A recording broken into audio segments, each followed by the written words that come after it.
Bismillahirrahmanirrahim. Assalamualaikum warahmatullahi wabarakatuh. Sahabat yang beriman, bagaimana mertua memperlakukan menantu, serta bagaimana sikap terhadap menantu? Ada aturannya dalam Islam. Manfaat menikah bukan hanya menyatukan dua orang laki-laki dan perempuan saja. Secara tidak langsung, pernikahan juga menyatukan dua anggota keluarga, laki-laki dan perempuan. Era sekarang mungkin banyak ditemui mertua dan menantu terjadi cekcok hingga berujung keretakan hubungan. Dari sekian banyak dosa yang mertua lakukan kepada menantunya, setidaknya ada 3 dosa besar yang paling dibenci oleh Allah Subhanahu wa Ta'ala. Alasan Allah sangat tidak menyukai 3 dosa besar mertua kepada menantunya tersebut karena salah satunya bisa menjadi penyebab perceraian sang anak. Sehingga pantang bagi seorang mertua berbuat 3 dosa besar tersebut kepada menantunya. Lantas apa saja 3 dosa besar mertua kepada menantunya yang tidak disukai oleh Allah? Berikut ini penjelasannya. 1. Menuntut menantu harus sesuai keinginannya. Kita semua tahu, setiap manusia pasti dibekali dengan kelebihan dan kekurangannya. Masing-masing ada yang pandai dalam hal memasak tapi kurang pandai dalam hal mengurus anak. Ada yang pandai mencari rejeki tapi kurang pandai dalam mendidik anak dan lain sebagainya. Oleh sebab itu, sebaiknya para mertua juga menyadari akan kelebihan dan kekurangan dari menantunya dan tidak perlu memaksakan kehendak sesuai dengan keinginannya. Apabila ada seorang mertua yang menuntut menantunya harus sesuai dengan keinginannya, maka hal tersebut sangatlah tidak dibenarkan dalam ajaran agama Islam. Bahkan bisa memicu pertengkaran antara mertua dengan menantu yang ujung-ujungnya hanya akan mendapatkan dosa besar.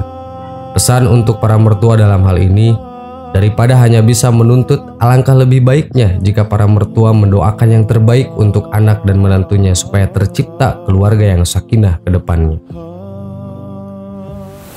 2. Ikut campur urusan rumah tangga menantu entah sadar atau tanpa disadari. Tanpa disadari, mertua sering ikut campur dalam urusan rumah tangga dari menantunya. Padahal mencampuri urusan rumah tangga menantu merupakan hal yang tidak dibenarkan dalam syariat agama. Apabila seseorang anak sudah menikah dan memiliki keluarga sendiri, maka tugas sebagai orang tua dalam hal ini sudah selesai. Sehingga seorang mertua tidak diperkenankan mencampuri apa yang menjadi urusan dari keluarga menantu, kecuali jika seorang anak atau menantu meminta kepada pendapatnya. Oleh sebab itu, apabila sudah menjadi mertua hendaknya hindari sebisa mungkin mencampuri urusan keluarga anak dan menantu.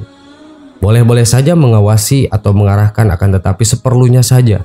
Tidak perlu berlebihan, bahkan jika Anda seorang menantu yang tinggal serumah bersama mertua, sekalipun keluarga anak menantunya sedang bertengkar, mertua tidak dianjurkan untuk ikut campur sedikit pun. Biarkan seorang anak tersebut mencari solusinya sendiri. Karena tidak ada satupun rumah tangga seseorang yang tak luput dari permasalahan. 3. Memandang rendah dan menceritakan kejelekan menantu. Sebagai seorang manusia, tentu setiap menantu pernah berbuat kesalahan yang disengaja maupun tidak disengaja. Menantu juga pasti memiliki sifat dan perilaku yang tidak semuanya baik di mata mertuanya. Walau demikian, seorang mertua tidak boleh merendahkan dan menceritakan kejelekan menantunya kepada orang lain. Sebab mertua yang suka menjelekan menantunya akan menjadi dosa besar seorang mertua kepada menantunya. Dan dosa besar mertua kepada menantunya ini sangat tidak disukai oleh Allah Subhanahu wa Ta'ala. Maka dari itu, seburuk apapun menantu, jangan sampai menceritakan kejelekannya kepada orang lain. Akan lebih baik jika Anda sebagai mertua mampu menasehatinya dan mengajari menantu ke hal yang lebih baik lagi. Sahabat yang beriman, itulah 3 dosa besar mertua terhadap menantunya. Wallahu a'lam. Assalamualaikum warahmatullahi wabarakatuh. Bismillahirrahmanirrahim. Assalamualaikum warahmatullahi wabarakatuh. Sahabat yang beriman, tahukah Anda bahwa kematian selalu mengintai kita? Tidak ada yang bisa lari ketika malaikat Ijroil, sang pencabut nyawa, datang menjemput. Ternyata malaikat maut tidak hanya datang saat nyawa manusia akan dicabut, namun mencapai hingga 70 kali dalam sehari. Itu artinya Ijroil menziarahi manusia setiap 21 menit sekali. Hal ini dijelaskan dalam sebuah hadis yang diriwayatkan kepada Abdullah ibnu Abbas radhiyallahu anhu. Dalam sabdanya, Nabi Muhammad SAW mengatakan bahwa Ijroil datang dan memperhatikan wajah-wajah manusia yang sedang tertawa-tawa. Maka berkatalah Ijroil, "Alangkah herannya aku melihat orang ini, sedangkan aku diutus oleh Allah untuk mencabut nyawanya, tetapi dia masih bersenang-senang bergelak tawa." Manusia secara fitrah memang tidak bisa melihat malaikat yang gaib ini, kecuali orang-orang soleh yang senantiasa ingat akan kematian.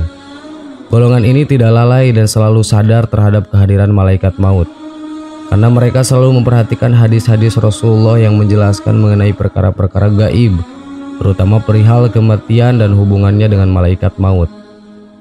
Malaikat Ijroil diciptakan oleh Allah dengan wajah 4, satu wajah di muka, satu wajah di kepala, satu di punggung, dan satu lagi diletakkan di telapak kakinya.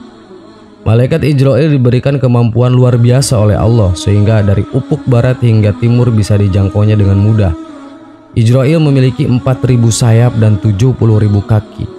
Salah satu kakinya di langit ketujuh dan salah satu lagi di jembatan yang memisahkan surga dan neraka. Di dalam suatu riwayat diceritakan sebagaimana cara kerja Ijroil mengetahui kapan manusia sudah tiba ajalnya. Allah Subhanahu wa Ta'ala telah menciptakan sebuah pohon di bawah aras, yakni Sidratul Muntaha, di mana daunnya itu sama banyaknya dengan bilangan manusia atau makhluk yang Allah ciptakan di dunia. Jika seseorang itu telah diputuskan ajalnya, maka umurnya hanya tinggal 40 hari lagi dari hari yang diputuskan. Daun tersebut kemudian jatuh kepada Ijroil. Dengan demikian malaikat Ijroil mengetahui bahwa tugasnya mencabut nyawa orang yang tertulis pada daun tersebut. Para malaikat menyebutnya sebagai mayat di langit, meskipun hidup manusia tersebut masih 40 hari lagi. Setelah itu akan jatuh 2 titisan dari bawah aras pada daun menuliskan mayat langit ini, satu titisan berupa warna hijau dan satu lagi berupa warna putih.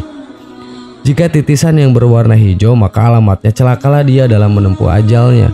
Dan kalau titisan putih jatuh pada daun orang yang nama ditulis pada daun itu, maka pertanda berbahagialah orang itu saat ajal datang menjemputnya. Untuk mengetahui tempat mati, maka Allah menjadikan malaikat arham.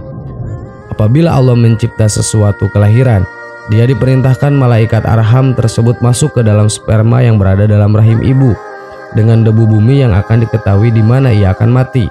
Lalu keluarlah seorang hamba itu menuju kemana saja di pelosok bumi ini. Kemudian pada saat kematian tiba, ia pun akan kembali pada tempat pengembalian daripada debu, di mana disitulah ia akan menemukan ajalnya. Sebagaimana firman Allah Subhanahu wa Ta'ala, "Katakanlah, sekiranya kamu berada di rumahmu, niscaya orang-orang yang telah ditakdirkan akan mati terbunuh itu akan keluar juga ke tempat mereka terbunuh."